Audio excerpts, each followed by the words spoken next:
The Motives of the Wolf by Rubén Darío. Original Spanish title, Los motivos del lobo.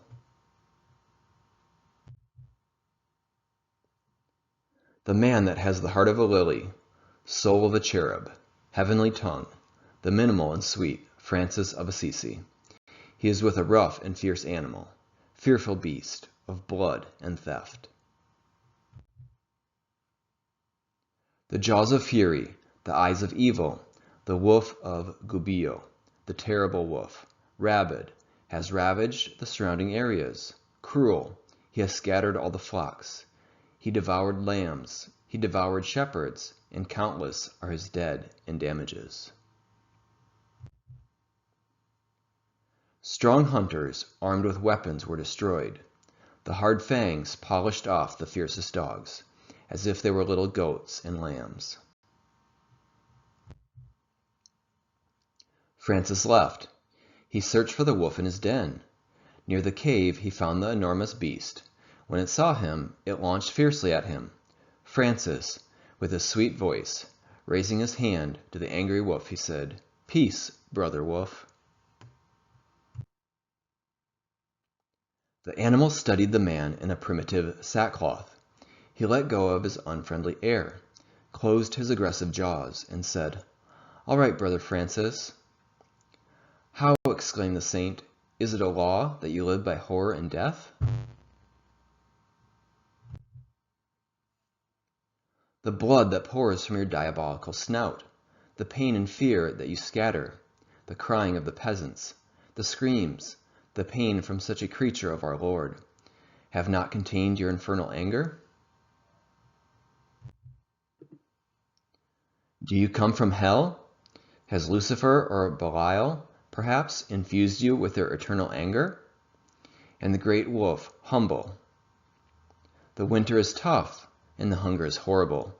In the frozen forest, I did not find anything to eat, and I searched for the cattle, and sometimes I ate cattle and the shepherd. The blood.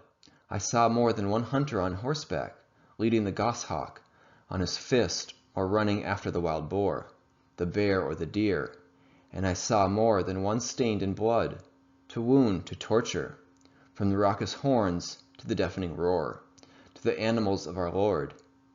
And it was not because of hunger that they went hunting.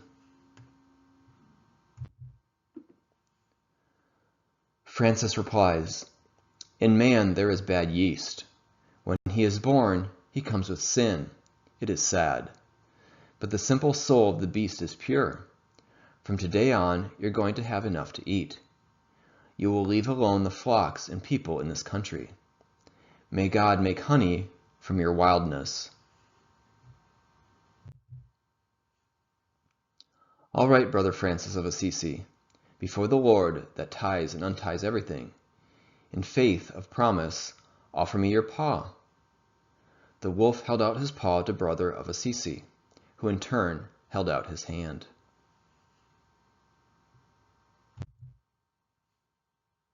They went to the village. People looked, and what they saw almost didn't believe. Behind the priest went the fierce wolf, and, with his head low, quietly followed him like a house dog or as a lamb. Francis called the people to the square, and there he preached. And he said, "What I have here is a nice catch. Brother Wolf comes with me. He swore to me to no longer be your enemy, and to not repeat his bloody attack.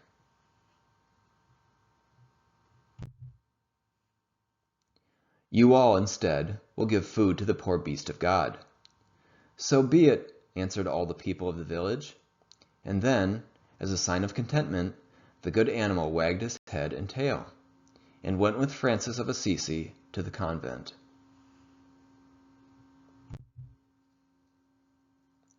For a time the wolf was quiet in the holy asylum.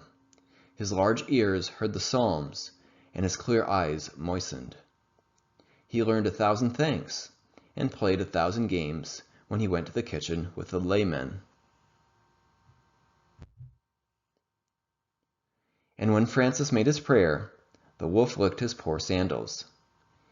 He went out to the street. He went through the mountains, down to the valley, entered the houses, and people gave him something to eat. They looked at him like a gentle greyhound.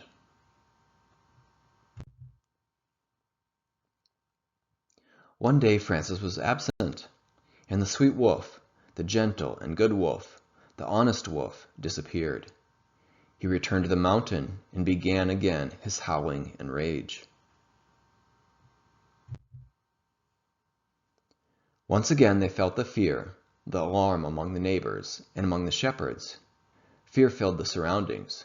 Courage and weapons were useless, as the ferocious beast gave no truce to his anger, as if he had the fires of Moloch and Satan.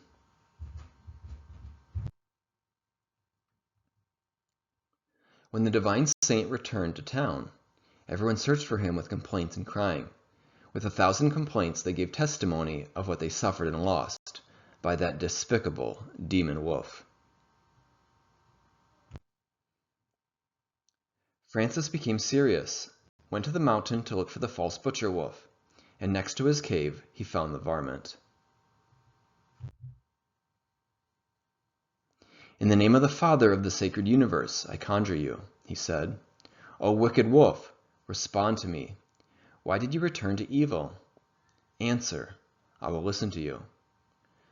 As in a silent struggle, the animal spoke, his mouth foaming and his eyes deadly.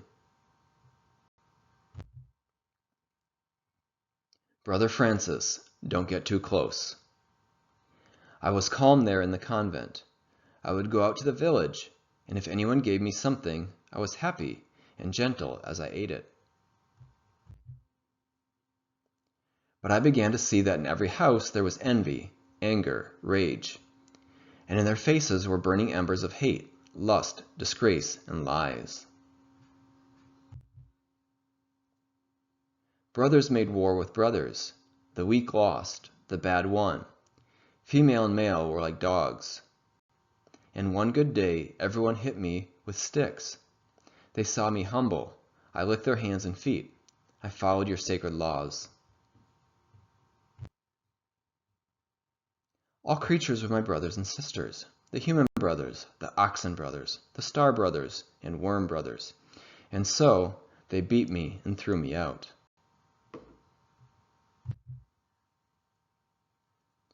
And their laughter was like boiling water, and within my body the wild beast was revived, and I suddenly felt like a bad wolf, but always better than those bad people.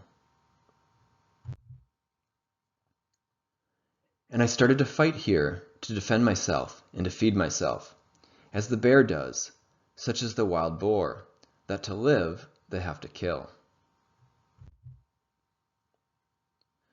Leave me in the meadow, leave me on the cliff.